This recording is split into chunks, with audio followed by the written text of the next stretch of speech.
It began, as great tragedies often do, at a wedding, a grand celebration for the mortal king Peleus and the sea nymph Thetis. All the gods of Olympus were invited, all except one. Eris, the goddess of discord, furious at the slight, crashed the party. She brought a gift, a gleaming golden apple, plucked from the garden of the Hesperides. Into the midst of the reveling deities she cast it, bearing a simple inscription, To the Fairest. Chaos erupted.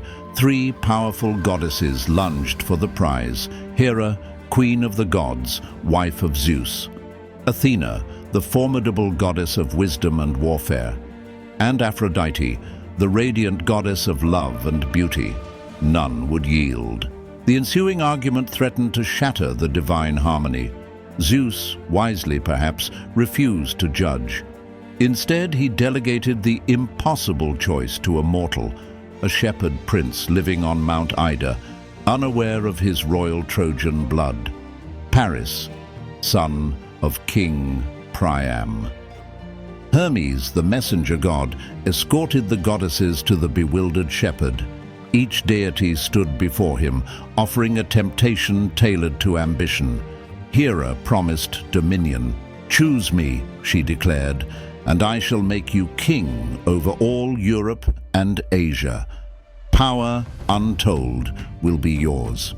Athena followed, offering martial glory and intellect. "Wisdom shall be your guide," she offered, "and victory in every battle. No warrior shall stand against you."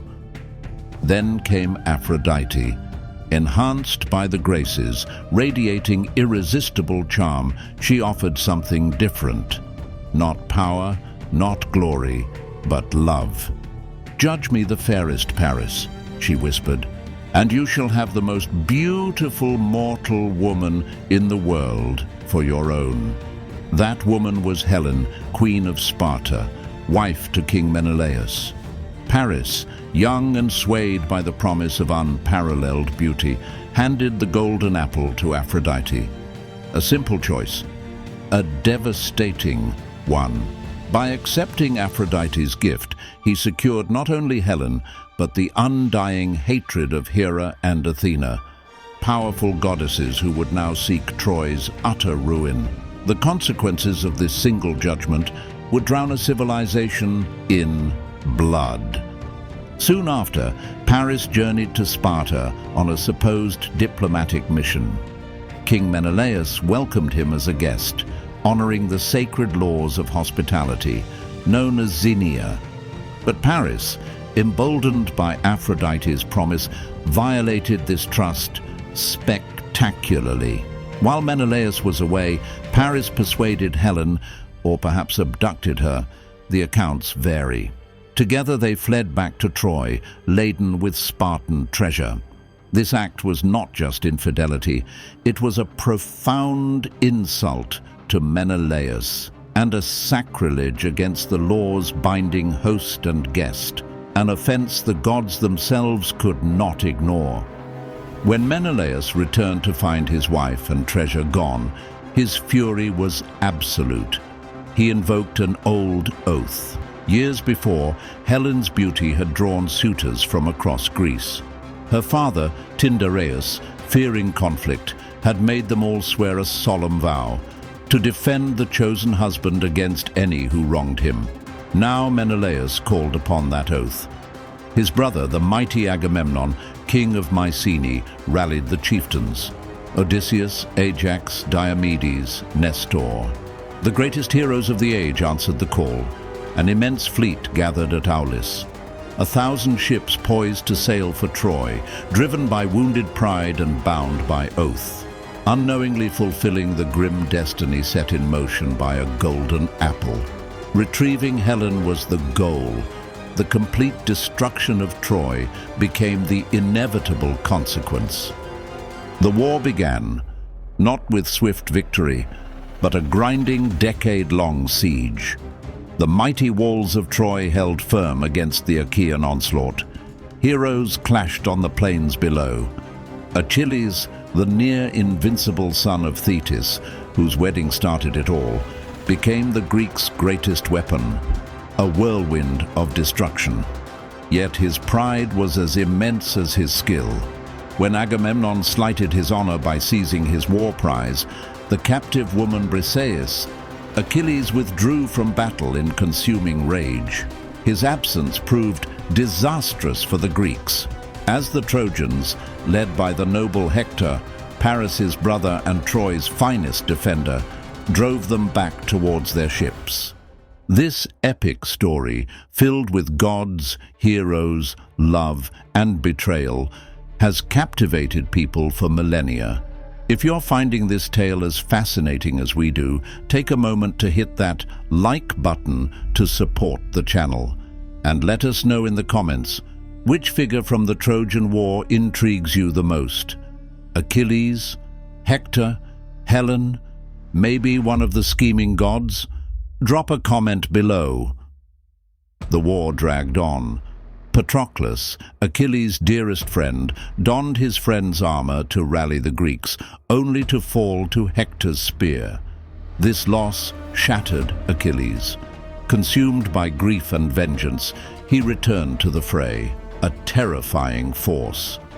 He slaughtered Trojans mercilessly, ultimately facing Hector in single combat beneath the city walls. Achilles killed Hector, desecrating his body in his fury, a violation that further angered the gods. Yet even with Hector gone, Troy did not fall. Prophecies dictated Troy's fate. Achilles himself eventually fell, struck in his vulnerable heel by an arrow shot by Paris, guided by Apollo. Paris too would meet his end from a poisoned arrow. Still, the city stood. 10 years of bloodshed, loss, and stalemate. The Greeks grew desperate. It was then that Odysseus, known for his cunning intellect, conceived a final, audacious plan. The Greeks would build a giant, hollow wooden horse. A select group of their fiercest warriors, led by Odysseus himself, would hide inside. The rest of the army would burn their camps, board their ships, and pretend to sail home, leaving the horse behind on the beach. They left one man, Sinon, to play the part of a deserter. The Trojans awoke to find the Greek camp deserted, the ships gone. Only the colossal horse remained. Astonishment turned to debate. What was it? A gift? A trick? The priest Laocoon passionately warned them, "I fear the Greeks, even when they bear gifts."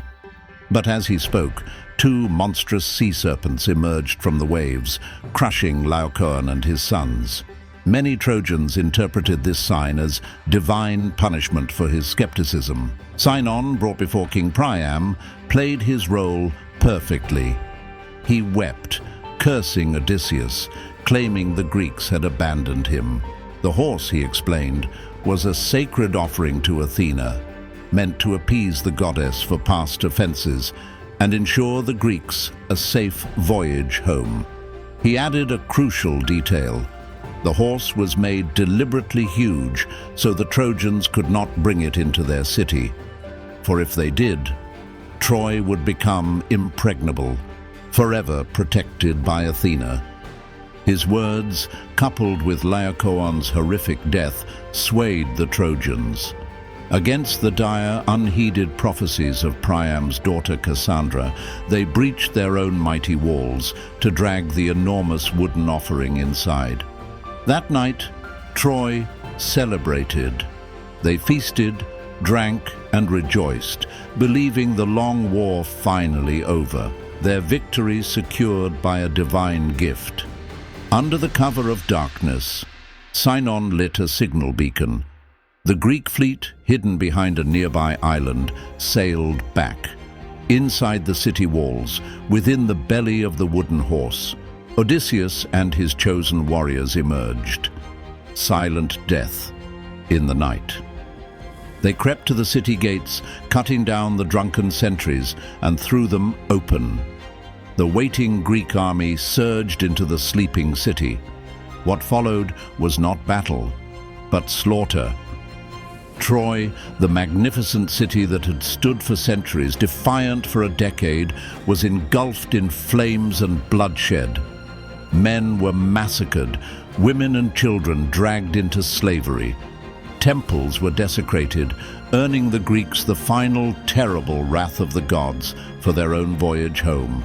The judgment of Paris had come full circle, ending in fire, ruin, and the echoes of screams in the smoldering ashes of Troy.